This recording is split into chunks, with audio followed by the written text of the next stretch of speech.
साल होता है 1806। नेपोलियन की आर्मी और प्रशिया की आर्मी। नेपोलियन की आर्मी और प्रशिया के बीच एक वॉर होता है और इस वॉर में Russia of the best army होने के बावजूद भी हार जाती है। रशियन लीडर को ये समझ नहीं आती कि आखिरकार इतनी अच्छी आर्मी के साथ हार कैसे सकते। बहुत सोचने के बाद उनके लीडर को समझ में आता है उनकी आर्मी मजबूत तो थी, लेकिन वॉर के दौरान अपने एक्सपीरियंस को ऑर्डर फॉलो करने से अपना दिमाग इस्तेमाल कर रहे थे, जबकि नेपोलियन की आर्मी सिर्फ और सिर्फ नेपोलियन आर्मी के लीडर्स के ऑर्डर को फॉलो कर रहे थे। इस हार का कॉन्सिक्वेंस क्या होता है? रशिया को अपना आधा टेरिटरी नेपोलियन के हाथ में दे देना पड़ता है और एक पीस एग्रीमेंट साइन करना पड़ता है। अब रशियन लीडर्स के सामने एक चैलेंज होता है, दोबारा उनके साथ कभी भी ऐसा नहीं होना चाहिए। बट क्वेश्चन ये है कि वो आखिरकार करेंगे कैसे?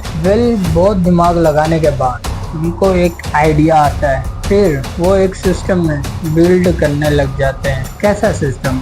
ऐसा सिस्टम के सोल्जरों को जितना कहा जाए वो उतना ही करें, ना उससे कुछ ज्यादा ना उससे कोई कम। उसको करने का बेस्ट तरीका क्या होगा कि उन ब्रेन्स को कंट्रोल करना, अभी खुद से सोचने के कैपेबल ना हो, जिन्हें सही और गलत के बारे में पता ना हो, सो डैट उन्हें जो भी समझाया जाए उसी को ही सच मान लें। और इस तरीके से एक 8 ईयर्स एजुकेशन सिस्टम बिल्ड होता है। रशियन एजुकेशन सिस्टम 5 साल से लेकर 13 साल तक आपके लिए एजुकेशन सिस्टम कंपल्सरी कर लिया जाता है, जिसका सोल पर्पस क्या होता है? The Prussians produced a universal education system in the late 1800s because they were afraid they were losing military superiority and they wanted to produce a cadre of mindless, obedient soldiers.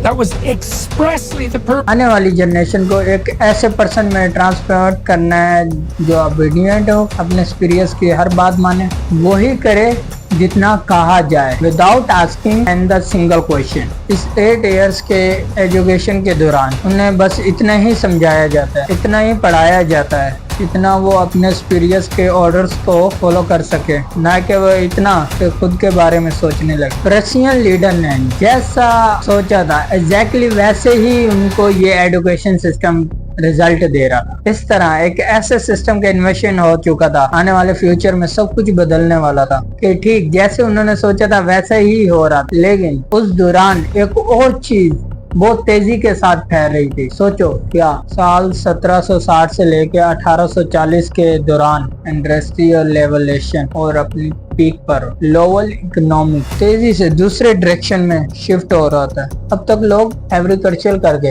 अपने हाथों से product बनाकर पैसे earn कर रहे थे, but अब world पे मशीन डोमिनेट करना शुरू कर देते। जितना प्रोडक्ट्स एक इंसान पूरे महीने भर में नहीं बना पाता, एक मशीन उससे कई ज्यादा एक दिन में बना दे।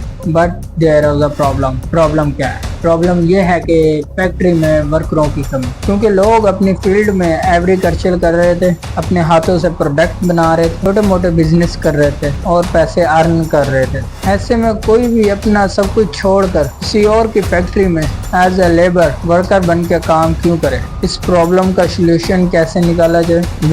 रशियन एजुकेशन सिस्टम अपने रिजल्ट के कारण ऊपर बैठे लोगों के तरफ ऑलरेडी पहुंच चुका था। डिफरेंट कंट्रीज अपना education system Russian education system पे मॉडल पे बनाना शुरू कर देते हैं। और इस बार सोल पर्पस क्या होता है? इस बार सोल पर्पस ये होता है कि ऐसी जनरेशन तैयार करना जिनकी क्रिएटिविटी को किल करके उनके दिमाग में पैसा अर्न करने के एक ही ऑप्शन रह जाए, वो हो work as a labour in factories. Types mostly who wanted to produce cadres of obedient workers. And that's why the desks are in rows, and that's why there's factory bells, and that's why it's top-down leadership. और ठीक ऐसे ही होने लग जाता है। जो लोग अब तक फार्मिंग करके अपना छोटा मोटा बिजनेस करके मनी अर्न कर रहे थे, उनके बच्चों का ब्रेन को इस तरीके से ब्रेन वॉश किया जा रहा था। जब वो अपना एजुकेशन कंप्लीट करके निकलते हैं, उनके दिमाग में पैसा अर्न करने का एक ही ऑप्शन रह जाता है, वो होता है कि किसी फैक्ट्री में बस काम करना।